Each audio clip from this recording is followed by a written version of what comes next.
Hi, thanks for having us. It looks quite sunny. It looks quite sunny in the UK right now.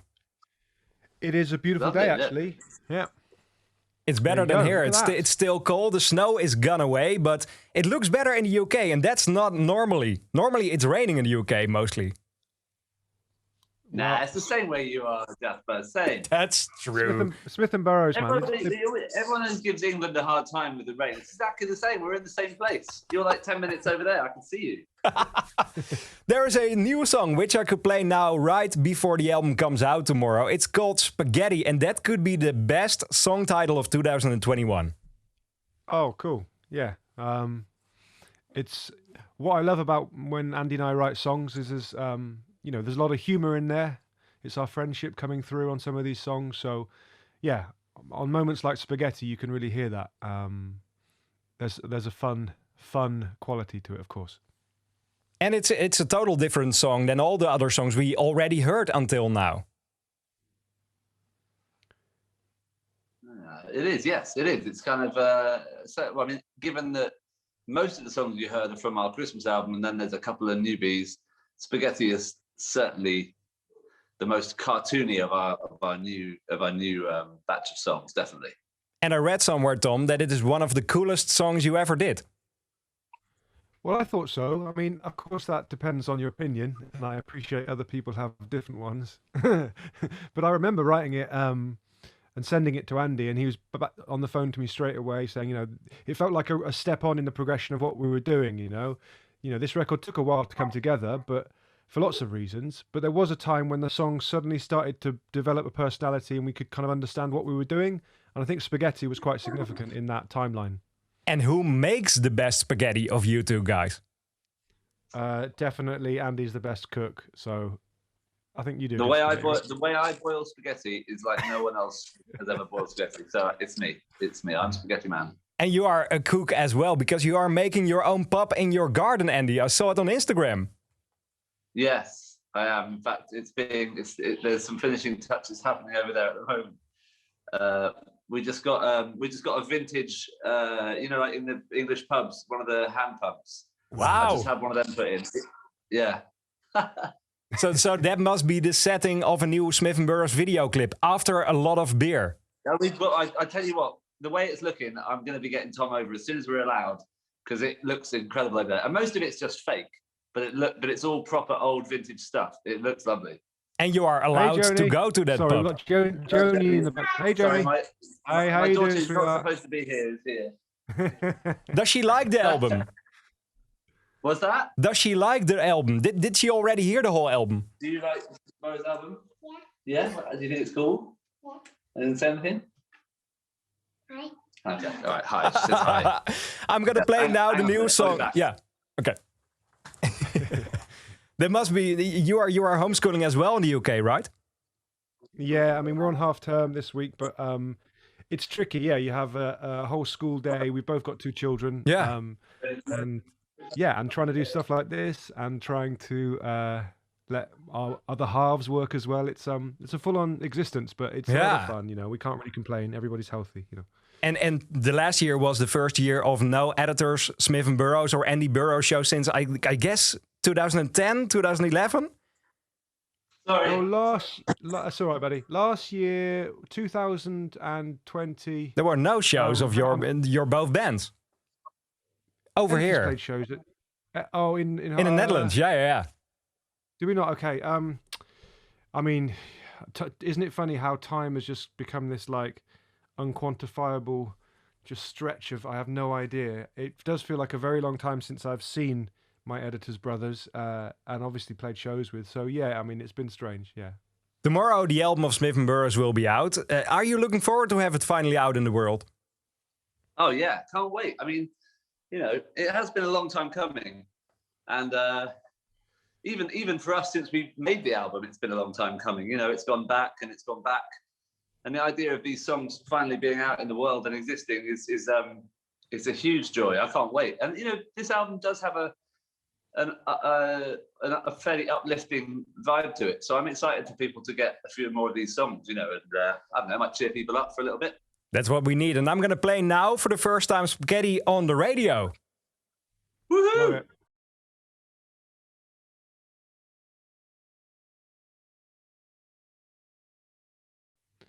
Yeah, I mean, it was recorded in 2019, and obviously the writing was quite a drawn out process. So, um, yeah, that's slightly unusual. But I think despite that, it does feel quite fresh, and it does feel quite new. Obviously, it's new to everybody else, but so yeah, I think that helps that it's quite an immediate, breezy album, and it comes straight out of the traps. It's quite energetic, really, and yeah, I'm not bored of these songs yet, Andy. I think these songs will sound as fresh as hell in 15 Forever. years from now. I Don't you guess so, worry, it's yeah. brand new. I've not heard it yet.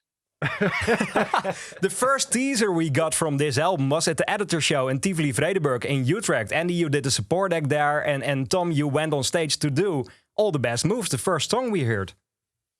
Yeah, it was a lot of fun. Was that song great. just written before that tour, or why did you tease that project at that time? Well, I think we, was that at the end of 2018? Yeah. Yeah. I think at that point, we were really starting to get going with some of the songs. And, you never know quite how long these things are going to take, how long it takes to find a producer, how long it takes to find a label who want to put it out. So at that point, me and Tom probably thought this whole thing was fairly imminent. Obviously, it transpired that it wasn't. But yeah, I think we were just really, really excited about that song, really excited about what we were writing. And we were on tour together, so it made sense to get up and do it on the same stage. It was brilliant. That tour was a little dream. That was. Why was it a dream for you? Just because, well, in the same way that working with Tom all the time, because we're friends, it makes it even more brilliant that we're doing this music together. But I think because we had the chance to do a few lovely venues, it was a really short tour, which people like myself and Tom. Parents in bands love it because they still get to pretend to be a rock star, but they can go home and cry. They can cry and go home. And they're lovely venues. It was just brilliant. Everyone's lovely in Editors and their crew, and I was with my little band, and it was just great. And it was Christmas, I think, which is our time. It was almost Christmas. Yeah.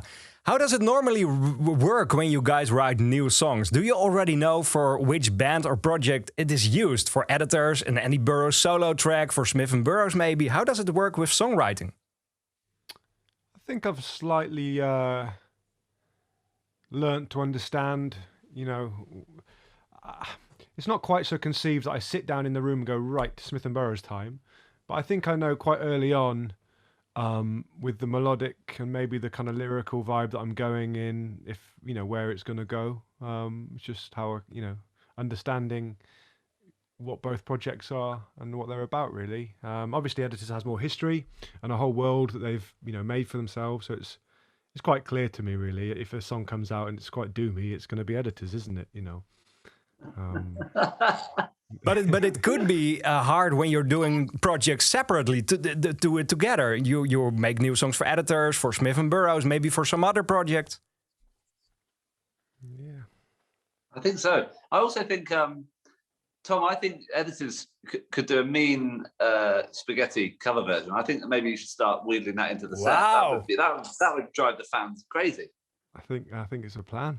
But then, Andy, you have to join the tour as well. I saw Ed. I just think that I reckon your band love that song as well. I think it's going to be a banger for the Editors. Actually, to be honest, there's one song on this new record called Too Late, and I wasn't quite sure with that song whether it should go on to Editors or Smith&Burrows. It was definitely not a coin toss. And that song could have been either. So these things aren't straightforward. You just have to, roll with the punches. The album was partly recorded. I tried to get Straight Up Like a Mohican into the new series of Afterlife, but it didn't have quite the same effect. Did he already hear the whole album, Mr. Afterlife, Mr. Ricky Gervais? What's that, sorry? Did he already heard this album, Mr. Ricky Gervais? Oh, he hasn't heard the whole album, definitely not. But I sent him I definitely sent him like a 4 or 5 track teaser towards the end of last year. Yeah, he loves it. He's down the front row for Smith&Burrows gigs that we've never done. You can't trust him with a whole album, though. He'll leak it. He's a proper pirate, Ricky Gervais. I can't wait to have this on a big festival. A show of Editors, a show of Andy Burrows solo, Smith&Burrows, Ricky Gervais joining as well. That would be great. One big festival. That would be That's great. what- We could do that Lowlands each night. Smith one night, Burrows next. Smith and Burrows, editors. Yeah, every tent we could dominate. I And will Ricky ask Gervais the guy to of be the, Lowlands. Yeah, opening act. that will be very good. Yeah, well, I will ask it for this year, so there will be still a Lowlands when you do this. We're there. Exactly. The album we're was, there. Quality to the max. the album was partly recorded in Nashville. In which way did the album inspire your music, or how did it work in Nashville? I mean, the songs were quite developed and formed. Certainly, their personalities were quite far down the line. That's not to say that Jakir, the producer, didn't help us kind of make the whole thing coherent and the finishing touches and all that kind of stuff. But I think for Andy and I, it was more just an adventure, an exciting time to be with your friend in somewhere like Tennessee, recording, drinking, eating out, having fun. Yeah, obviously it's one of the music capitals of the world, and you do feel that kind of, you know, you come into the airport, there's a big acoustic guitar as you walk out to the arrivals. You know, it's everywhere, which is cool and exciting, and I think Andy and I both get a kick of being in America, you know, working as musicians, if that's touring or making a record. It's exciting, you know, childlike thrill, you know.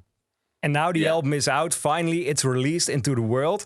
I can't wait to hear this on stage. Are there any pencil dates made? Because that must be hard as well. When you could go on tour with editors, with Smith&Burrows, all solo, plans for all that bands together. It's hard for maybe someone who makes your agenda. Yeah, it's really tricky at the moment. There's not really a massive plan for live because we haven't really, you know, we've spent the last year being told that you can't do anything like that. So we've got a few dates in. We've got no idea whether any of them will be able to happen. But you know, at the end of the day, whatever happens, at some point we'll play these songs live, and it'll be a joy. And we'll all get out there to play live again sometime. Just who knows when it is. And when it's around Christmas, it could be even better to play the songs of the first album as well. Yeah. Be good to do the new ones though. Yeah. You are both doing some homeschooling as well. Did you already teach your kids how to make some music?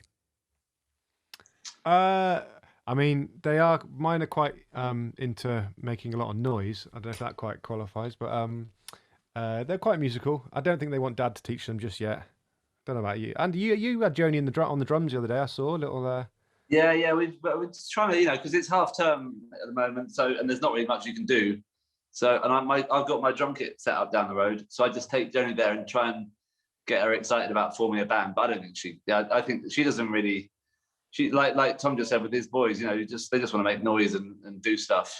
So I don't want to push bandy vibes on them. And my eldest daughter, she's given up on that for now. So it's just me. I'll form a band with myself. Quite, you know. Maybe in about 20 years, your kids will form a band called Smith&Burrows. Together. That would be rad. That would be great. Andy, Tom, thanks for joining me. I'm going to play 2 songs of the album in a row on the radio. One of your favorite songs, Andy, and one of yours. Which should I pick? Oh, good choice. Good idea. Go on, Andy. You go first. Which song? Oh, well, do we just choose a song now here on the spot? Oh, crumbs. That's. I'm gonna pick Andy Burrows, If I Had a Heart. Wow. Okay, so I'm gonna pick. You don't have to follow suit, Andy. That's fine. Editors. My favorite song, which I always get confused with, there's brackets in this title. My favorite Editors song is "Eat Raw Meat." Wow. Off the third record. Love it. You got one that of my one? favorites as well. Yeah, of course they've got that one, Tom. What about?